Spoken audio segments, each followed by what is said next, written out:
क्योंकि आप काफी देर से बैठे हो। है यस सर। सर प्रणाम, नमस्ते। प्रणाम।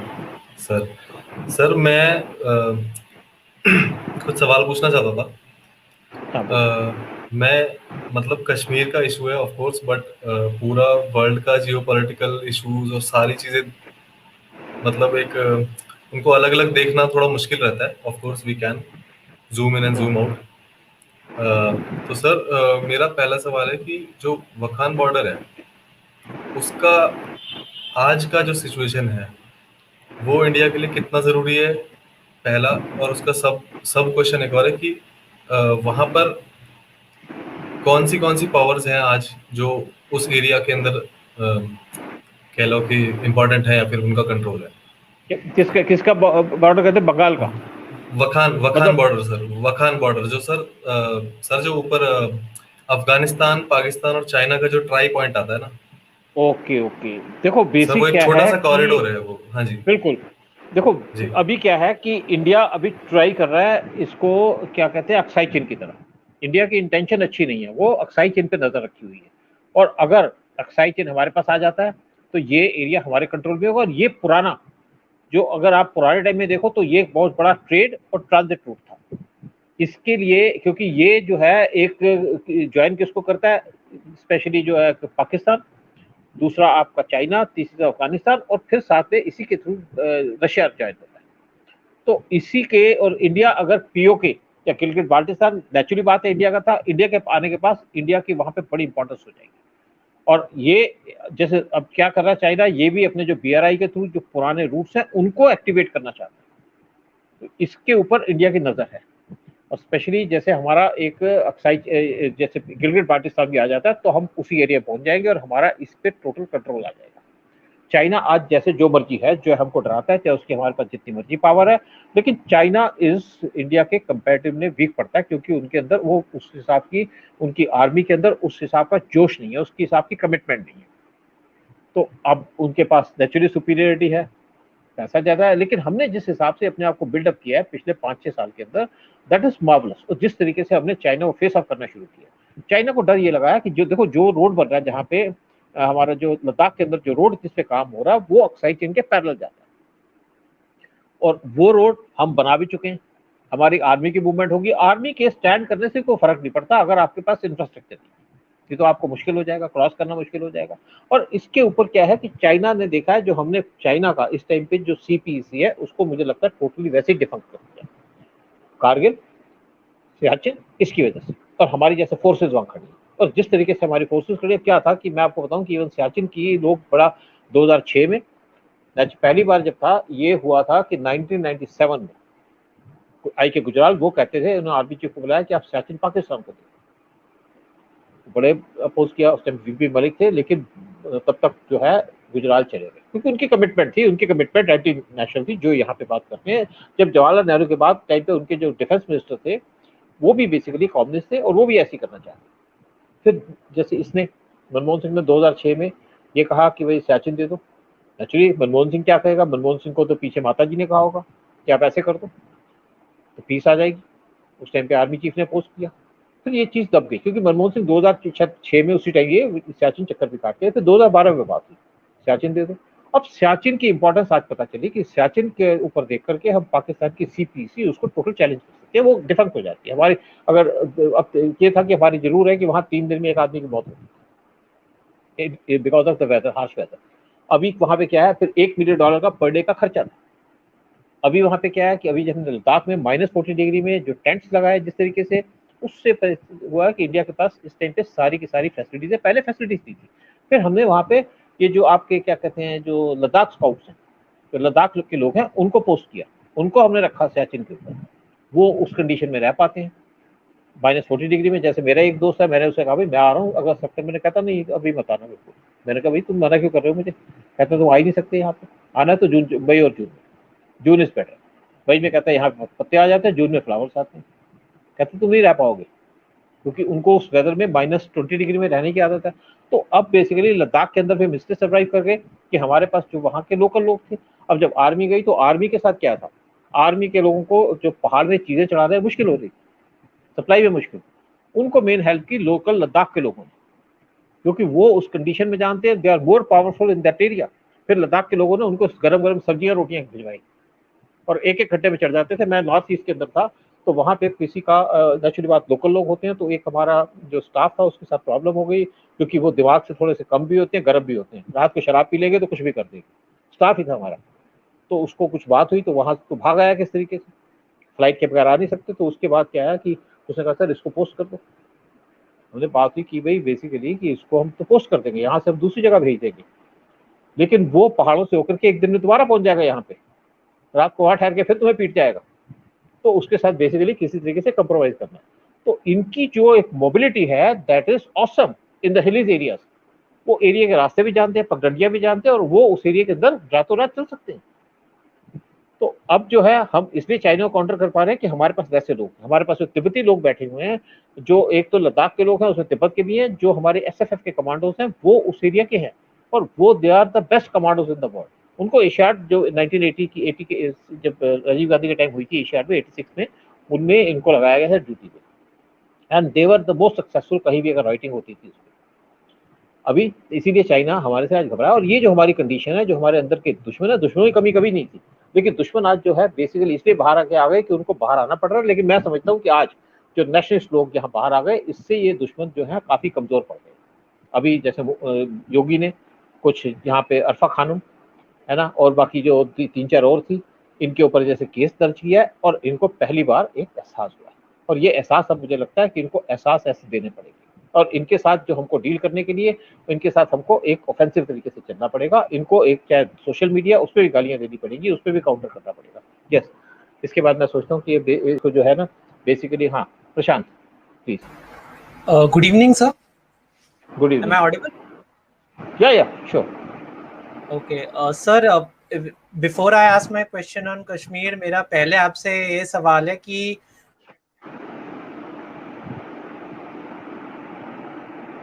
आवाज बंद हो गई। From a spy point of view, आवाज बंद हो गई तुम्हारी। आप सुन पा रहे हैं? हाँ अब सुन पा रहा हूँ। सर अब आप सुन पा रहे हैं जी?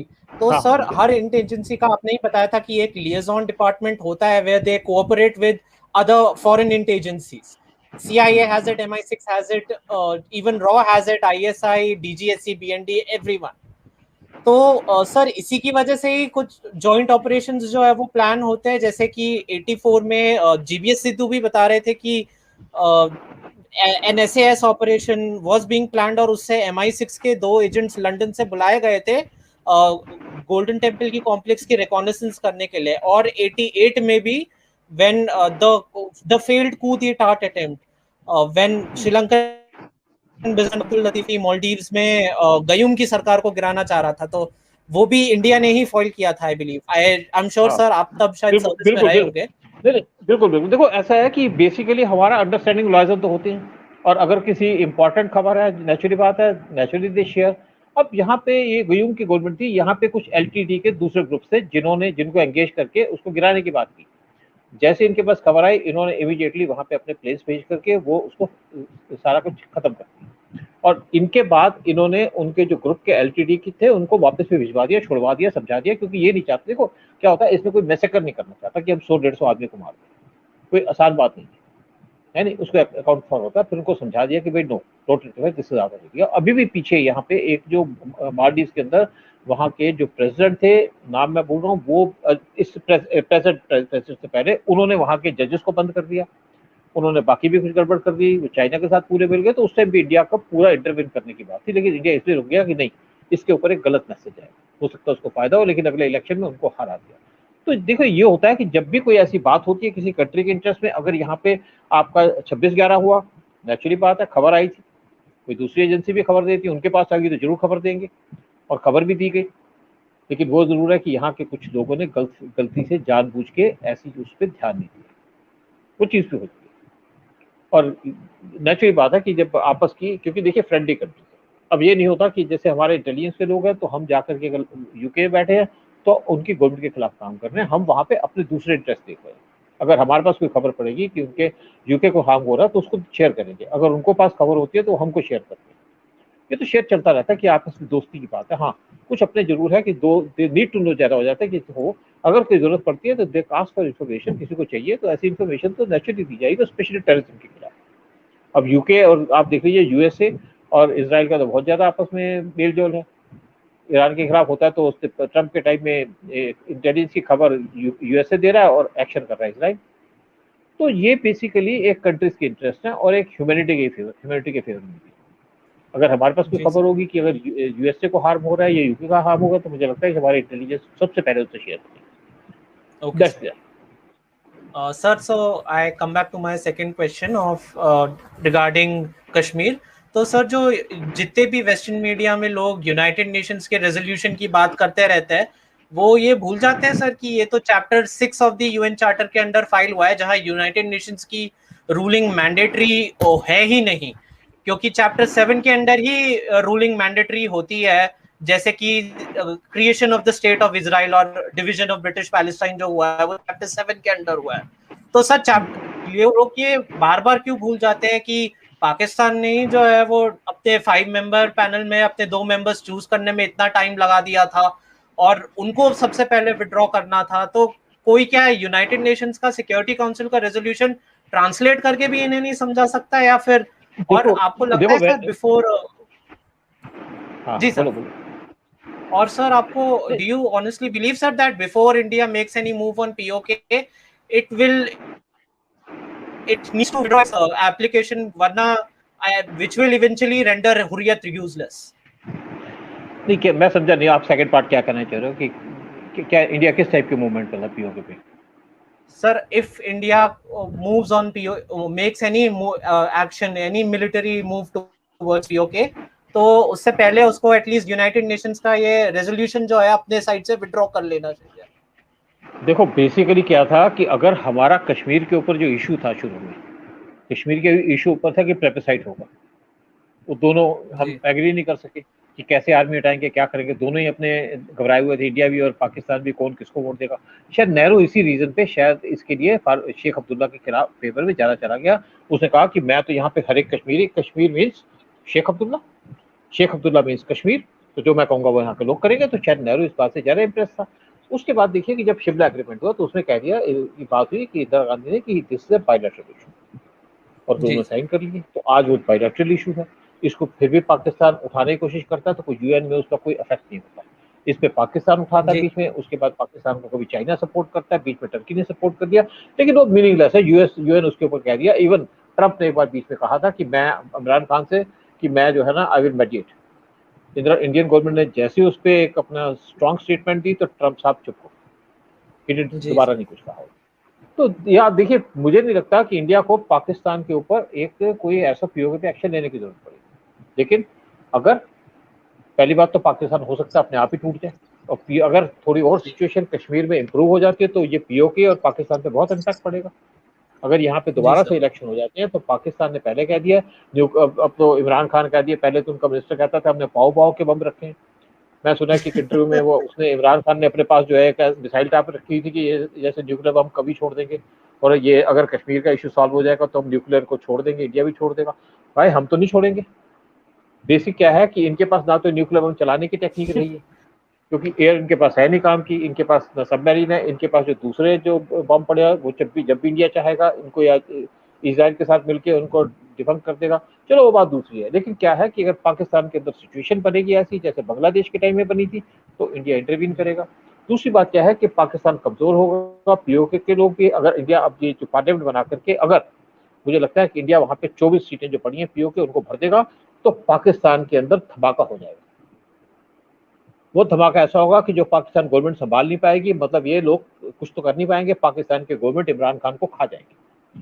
तो अब क्या है कि अब अगर कभी भी कहीं पे अगर बॉर्डर में हमारी लड़ाई होती है और उस लड़ाई के अंदर हम पीओके का कोई एरिया कब्जा कर लेते हैं गिलगित बाल्टिस्तान का, तो वो शेयर नहीं होगा, दिया नहीं जाएगा। इवन आपके 71 के बाद में नहीं दिया गया अगर, लेकिन उस टाइम पे इंदिरा गांधी की शायद कोई ऐसी इंटेंशन नहीं थी, और इवन उस टाइम पे पीओके लोग पाकिस्तान के साथ कमिटेड भी थे, शायद इसलिए इंदिरा गांधी ने वहां ध्यान नहीं दिया और उसकी तरफ काम नहीं किया। और जितना भी एरिया जैसे गिलगित बाल्टिस्तान का कुछ विलेजेस इंडिया ने कंट्रोल में किए थे और वो आज भी इंडिया कंट्रोल में। तो उसमें क्या है कि अगर हम पाकिस्तान पे वार करते हैं तो वर्ल्ड हमारे को एक्शन में लेगा। आप देखिए, चाहे हमास ने एक्शन स्टार्ट किया इसराइल के ऊपर वार, लेकिन इसराइल ने जब काउंटर किया तो वर्ल्ड ने उसको क्रिटिसाइज करना शुरू कर दिया। वो बेसिकली कोई रीजनेबल नहीं है बात। अटैक कर रहा है हमास, इजराइल तो सिर्फ उसको काउंटर कर रहा है, अपने आप को डिफेंड ना करे, लेकिन उनका एटीट्यूड है। तो यहाँ पे मैं नहीं समझता कि हमें आर्मी की जरूरत पड़ेगी। आर्मी की जरूरत तब पड़ेगी जब यहाँ पे पाकिस्तान, वहां पे सिचुएशन बनेगी या पाकिस्तान हम पे अटैक करेगा। 65 में जब वार अटैक हुआ था पाकिस्तान ने किया था, लेकिन वर्ड सारा पाकिस्तान के साथ खड़ा हुआ उसके बावजूद। लेकिन इंडिया को ये नहीं किसने कहा कि इंडिया इज एग्रेसर। उसके बाद 71 का वार हुआ तो मिसेस गांधी ने स्पेशली वेट किया कि 2 दिसंबर को इंटेलिजेंस की रिपोर्ट थी पाकिस्तान हमको अटैक करेगा।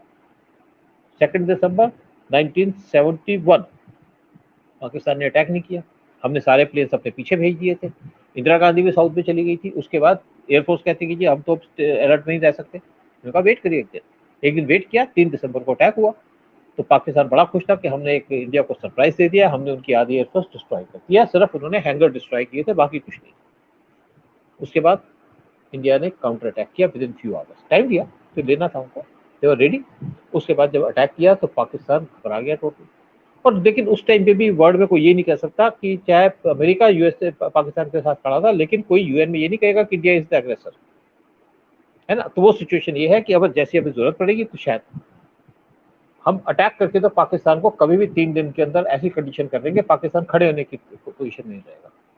लेकिन इंडिया अटैक नहीं करेगा। इंडिया दूसरी चाहता है पाकिस्तान के, अगर अभी टी टूटेगा, अभी ये सिचुएशन बन रही है इंडिया के अंदर, यहाँ पे अगर यह सिचुएशन एक सक्सेसफुल हो जाती है, वहां पे एक उसके बाद इलेक्शन हो जाते हैं, तो पाकिस्तान के अंदर हाहाकार मच जाएगा। अगर यहाँ नहीं होगा तो आप समझिए 2022 में जब पाकिस्तान का पानी रुकेगा, जब हमारे डैम्स तैयार हो जाएंगे सारे के सारे 5 डैम जो बन गए सर। तो अब यूनाइटेड नेशंस के यही रेजोल्यूशन को फिर अब तो मार ही देना ही सही है, क्योंकि अब जो है वो उससे फायदा क्या है, उसकी यूनाइटेड नेशंस की कोई भी रूलिंग तो मैंडेटरी भी नहीं होगी। नहीं, कुछ नहीं है। देखो बेसिकली क्या है, यूनाइटेड नेशंस आजकल है क्या, कौन मानता है? अगर उस यूनाइटेड नेशंस ने कह दिया चाइना को कि यू आर एग्रेसर, आपने जो साउथ चाइना सी में फिलीपींस के खिलाफ किया है, तो चाइना ने नहीं मानी। लेकिन चाइना एक सुपर पावर है, उसका एक वीटो की पावर है, तो नेचुरली बात है, फिर उसके पास अपने पैसे हैं, किसी ना किसी को पैसा खिला कर चुप्पी करा देगा। तो UN is today very weak. तभी इंडिया कह रहा है कि यूएन को स्ट्रेंथन करो, बड़ा करो। अब जो ज्यादा वर्ल्ड के अंदर जो वैक्सीन का हुआ, सबको पता कि चाइना ने वैक्सीन फैलाई है, चाइना ने कोविड फैलाया, लेकिन ओपनली कुछ नहीं कह रहा। ऑस्ट्रेलिया ने कहा इसकी इन्वेस्टिगेशन हो, ब्राजील ने कहा इसकी इन्वेस्टिगेशन हो। अब यूएसए के जो ट्रंप ने कहा, तो ट्रंप के साथ के पीछे पहले मीडिया पड़ गया उसके अपने पीछे। अब जो है जो बिडेन ने कह दिया, जो बिडेन को भी 3 महीने लेने का टाइम नहीं था, सीआईए के पास पूरी रिपोर्ट है कि चाइना ने फैलाया। अगर आज यूएसए इस पे आ जाए, क्योंकि उसके भी अपने कुछ इंटरेस्ट है, और उसके बाद इंडिया, बाकी कंट्रीज आएंगे, तो शायद चाइना टोटली एक आइसोलेट हो जाएगा। आइसोलेट तो अब भी हो रहा है, लेकिन उस टाइम पे पूरा आइसोलेट हो जाएगा। अब देखिए जैसे आपका क्वाड बना, क्वाड इसीलिए बना कि चाइना को काउंटर करने के लिए इंडिया, यूएसए, अपना जो साथ में इंडिया, यूएसए, जापान और ऑस्ट्रेलिया 4 बने। इसमें अभी यूके आ रहा है, जर्मनी आना चाहता है, इसके अंदर जो बांग्लादेश आना चाहता है, इंडोनेशिया आना चाहता है, वियतनाम आना चाहता है। तो ये सारे के सारे जब मिलके इनका एक बेसिकली चाइना को काउंटर करने का तरीका है जी। तो क्योंकि चाइना टोटली एग्रेसिव मोड में रहता है और चाइना घबराया हुआ। चाइना हमेशा कहता है कि ये तो आपको जो है ना एशियन नाटो है, और इंडिया को भी इसकी जरूरत है, क्योंकि हम चाइना को अपने बॉर्डर में तो कंट्रोल कर लिया, लेकिन सी के अंदर नेचुरली बात है, हमारी स्ट्रेटेजिक पोजीशन भी है, हमारी नेवी भी है, काफी स्ट्रांग है, लेकिन फिर भी चाइना के पास 70 सबमरीन है भाई, 75 के करीब। इसलिए हमारे पास 14-15। सर मैं यहाँ पे कुछ एक बात कहना चाहूंगा सर। जैसे बोलो। कि आज की ना, मतलब एज ऑफ नाउ जब हम बात भी कर रहे हैं, तो पूरा साउथ चाइना सी और पूरा जो सी है वहाँ पे मैरीटाइम, जो सारा जो रूट है हमारा, वहाँ पर भी मतलब टेंशन बहुत हाई है। पूरे वर्ल्ड की अगर बात सुने, पूरे मतलब सारे के सारे अखबार वगैरह उठा के देख लें, तो फिर यही एक उथल पुथल का माहौल है। तो मतलब वहां पर भी टेंशन है। ताइवान के साथ में बहुत बड़ी टेंशन चल रही है ताइवान के, और उन बेचारों के तो एयरक्राफ्ट भी प्रोवाइड नहीं कर पाई यूएसए। वो उनकी अलग चलती है डिप्लोमेसी, खैर, पर जो भी है, तो उनके साथ भी प्रॉब्लम है। इस पूरे एरिया में जितने भी आइलैंड्स हैं, सब हर जगह प्रॉब्लम है। म्यांमार में अलग प्रॉब्लम चल रही है। और मतलब हमने पहले वो जो थी आंग सान सू की, उनको सपोर्ट किया था, पर अब हालत आज ऐसी है कि हमारे को, हमने वोट भी नहीं किया ये जो यूएन में जो हुआ था। मैं तुम्हारे इस पॉइंट पे आ जाता हूं। सर पूरे वर्ल्ड में, सर बस एक आखिरी, सर पूरे वर्ल्ड में सर हर जगह मतलब बम फटने के लिए ना फुलझड़ियां बैठी हुई हैं, पर इंडिया नहीं चाहेगा कि वो पीओ की पहली वो फुलझड़ी हो। हाँ बिल्कुल, कहीं देखो ताइवान में सबसे हो कुछ और हो। जी सर। मैं तुम्हारे पहले म्यांमार की बात कह दूं। जी सर। म्यांमार के अंदर अमेरिका के पास एक पॉलिसी आती है, अमेरिका कहता है सैंक्शन लगा दो। सैंक्शन लगाने से क्या होगा, कहीं इनकी सैंक्शन सक्सेस हुई है, नुकसान हुआ, हमें ही नुकसान हो गया ईरान के अंदर। अब जहाँ पे म्यांमार की बात है, म्यांमार के ऊपर अमेरिका ने सैंक्शन लगा दी, चाइना तो सैंक्शन मानता नहीं है, उससे नुकसान किसको होता है? नुकसान होता है डायरेक्टली इंडिया को। इसीलिए इंडिया ने अभी म्यांमार के खिलाफ वोट नहीं किया, क्योंकि इंडिया को क्या है कि जो पावर में है, और नेचुरली बात है, इंडिया की जब यहाँ पे इवन जब इनकी जो डेमोक्रेटिक गवर्नमेंट थी, इंडिया के रिलेशन उनके प्राइम मिनिस्टर के साथ और उनकी आर्मी के साथ अच्छे थे दोनों। उनको पता है कि आर्मी का वहाँ बड़ा इंपॉर्टेंट रोल है। अगर हम ये छोड़ देंगे तो चाइना वहाँ पे घुस जाएगा और चाइना उसका पूरा कंट्रोल कर लेगा। हमारे अंदर यहाँ पे प्रॉब्लम क्या होगी, इंडिया सफर करेगा मिलिटेंसी है। जो मिलिटेंट्स हैं वो उनके मतलब म्यांमार के बॉर्डर के अंदर है, उनको हमने कंट्रोल किया, अंदर जाके अटैक भी किया, उनको बता भी दिया हम अटैक कर रहे। फिर हम म्यांमार के थ्रू रास्ता निकाल रहे हैं थाईलैंड और आगे पूरे आसियान कंट्री का, जापान के साथ करके हमारा काम भी चल रहा है। अब चाइना चाह रहा है कि हमने दवाई पोर्ट को भी वहाँ पे सपोर्ट डेवलप किया। अब चाइना चाहता है कि वो वहाँ से पैसेज देके इंडियन ओशन में आ जाए, जिसमें चाइना सक्सेसफुल हो रहा है बिकॉज ऑफ यूएस। यूएस का बेसिकली मैं सोचता हूँ कि एक डब टाइप की गवर्नमेंट है। ये सिर्फ एक दूर से सोचा कि सैंक्शन लगा तो खत्म हो गई, हमको नहीं सूट करती, हमको दूसरे एंगल से देखना, हमें तो उसके साथ डील करना है जो पावर में है। अगर आंग सुई जो है वो पावर में आती है ठीक है, लेकिन वहां पे मिलिट्री का हमेशा इंपॉर्टेंट रोल है। हम आर्मी कभी भी जब है कि यहाँ पे आर्मी के जब पीएम मोदी जब पावर में थे तो उनके आर्मी के जो है जनरल वो सब इंडिया में आए, इंडिया ने उनको अटेंड किया और इंडिया के जब लीडर्स थे वो उनके साथ जाके मिलते थे ताकि हमारा काम चलता रहे। जब हमने वहाँ पे सर्जिकल स्ट्राइक की तो उसके बाद हमारे लीडर्स वहाँ गए, उनको यहाँ बुलाया, उनको भी देखी कि चाइना उनके वहाँ पे डिस्टर्बेंस करता था कि भाई आपको क्या चाहिए, उनको कहते हैं हमको सामान चाहिए, तो हमने कहा लो, हम उनको सामान दे रहे थे, लोन पे दे रहे थे सामान मिलिटेंट्स को लड़ने के लिए, क्योंकि इंडिया के इंटरेस्ट सर्व होते थे। हमारा जो रोड बना रहे हैं जो म्यांमार से निकल के आगे जाता है वो सर्व होता है। तो देखो हमारे यहाँ क्या है कि काफी सालों से हमने नॉर्थ ईस्ट को भी निगलेक्ट किया, किसी ने वहाँ पे डेवलपमेंट नहीं की, डेवलपमेंट नहीं की, वहाँ पे एक एक पार्लियामेंट की सीट है, अब डेवलपमेंट हो रही है। अब पहले हमारे यहाँ पे जैसे कश्मीर का हाल था वैसे नॉर्थ ईस्ट का था कि वहाँ पे जैसे हम लोगों को एक डिफरेंट एंगल से देखते थे, उल्टा सीधा नाम से लेते थे। अब लेकिन मुझे लगता है कि धीरे धीरे म्यांमार के लोग भी यहाँ पे बीच में आ रहे हैं, क्योंकि डेवलपमेंट हो रही है। और अभी क्या हुआ कि इवन जब यहाँ पे कोविड की सिचुएशन हुई है तो जापान ने वहाँ पे कम से कम काफी 8 फैक्ट्रियां लगाई थी ऑक्सीजन की, तो पहली बार उनकी तरफ ध्यान दिया गया। हम चाहे वहाँ पे इन्वॉल्व करें मतलब क्या कहते हैं आपका जापान को। अब अगर चाइना नॉर्थ ईस्ट की बात कर, इसकी अगर दूसरी तरफ हम बात करते हैं कश्मीर की, तो इंडिया ने यहाँ पे गया है। इवन हम बहरीन में जब हमारी विजिट हुई है तो वहाँ पे हुआ है कि आप हमारे नॉर्थ ईस्ट में कश्मीर के अंदर इन्वेस्टमेंट करिए, क्योंकि मुस्लिम आएंगे इन्वेस्टमेंट करने, मुस्लिम टूरिस्ट आएंगे तो फर्क पड़ेगा, और वो मुस्लिम वो आएंगे जो आज इंडिया को सपोर्ट करते हैं, है ना। तो एक रीजन है इन चीज़ों के। हाँ, अब बाकी आप क्या कह रहे थे, फिर मैं आपकी बात को बाकी जवाब दूंगा। सर मैं बस यही कह रहा था कि जैसे वर्ल्ड में आज की डेट में अगर पूरे ऊपर ग्लोब से देखें तो एशिया को अगर देखें तो बहुत सारी जगह पे मतलब ऐसे टेंशन पॉइंट्स हैं। तो इंडिया बिल्कुल माना कि आज हम 3 दिन में हम कुछ भी पाकिस्तान का कर सकते हैं, ऑफ कोर्स उसकी इंटरनल हालत भी बहुत खराब है, ऑफ कोर्स मतलब सिर्फ कह देना कि ताकत होना वो नहीं है, ताकत को कंट्रोल करने वाली बात है कि किस टाइम पर हम बात करें, ये बात को समझना चाहिए पहली बात तो। और सर पूरे वर्ल्ड में मैं ये कह रहा था कि जैसे एशिया को देखें तो ताइवान में प्रॉब्लम चल रहा है, पूरा वो जो चेन है जो सारे आइलैंड्स है वहाँ पूरी लाइन में वहाँ नॉर्थ चाइना सी साउथ चाइना सी सारा प्रॉब्लम चल रहा है।